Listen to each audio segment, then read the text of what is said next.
السلام علیکم مینوال امید لرم چې تاسو به ټول روغ جوړ به وئ. عزتمنو کاله سیف الله خان کې عزتمنو ښایسته د ګل غوندې ځوان په هوایي ډز باندې لګېدلی دی. عزتمنو راځئ د هغه د کورنۍ خبرې تاسو سره منشریک کړم. ساده ویډیو تر اخره پورې وګورئ چې تاسو ته پوره معلومات در ورسېږي.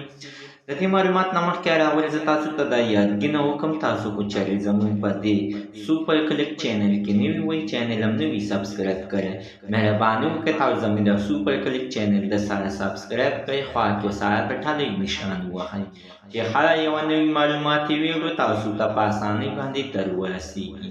عزتمنو هره ورځ دغه شانتې بې ګناه قتلونه کېږي چې نن څنګه یو ځل بیا عزتمنو کاله سیف الله خان کې عزتمنو دغه واقعه مخې ته راغلې ده. ښایسته د ګل غوندې ځوان عزتمنو په واده په جنګ کې روان چې د واده عزتمنو د پښتنو یو رواج ده چې کله ډولۍ راکېنې کالي کې یا ډولۍ پسې لاړ شي نو دوی هلته کې عزتمنو وسلې وباسي او هوایي ډزې شروع کړي په دغه حال باندې چې یعنې خوشحالي ده.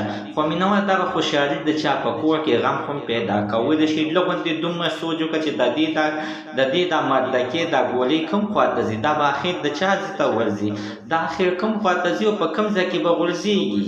مینوال هغه دغه شانتې ښایسته د ګل غوندې ځوان په سر باندې ولګېدلو او مړ شولو چې د هغه کورنۍ او د هغه ښځه بچي اوس هم په سرو سترګو باندې جاري وایي چې موږ دا کوي کې یو ځوان مو د ګټې نور څوک هم نشته دی. مینوال زموږ د دې ویډیو مقصد همدا دی چې هېڅکله هوایي ډزې مه کوئ، د هوایي ډزو نه پرهېز وکئ، ځکه عزتمنو تاسو ته به پته به نه وي او دغه شانتې تاسو به په هغه جنګ کې یو قاتل به وګرځېږئ، یو مجرم به وګرځېږئ. خو تاسو ته د دې خبرې علم به هم نه وي چې ما اخر څه کړي دي، ما خو د چا ملاس ته غوام نه ده پاڅولی.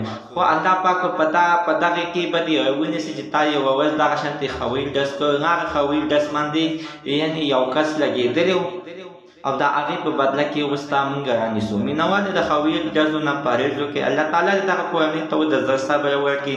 زموږ د عزتمنو تر نن ورځې معلومات د دې ځای پورې د نوي معلومات دپاره د سره زموږ د سوپر کلک چینل د سره سبسکرایب کړئ، خوا کې سره د ټلۍ نشان ووهئ چې هر یوه نوي معلوماتي ویډیو تاسو ته په اسانۍ باندې در ورسېږي.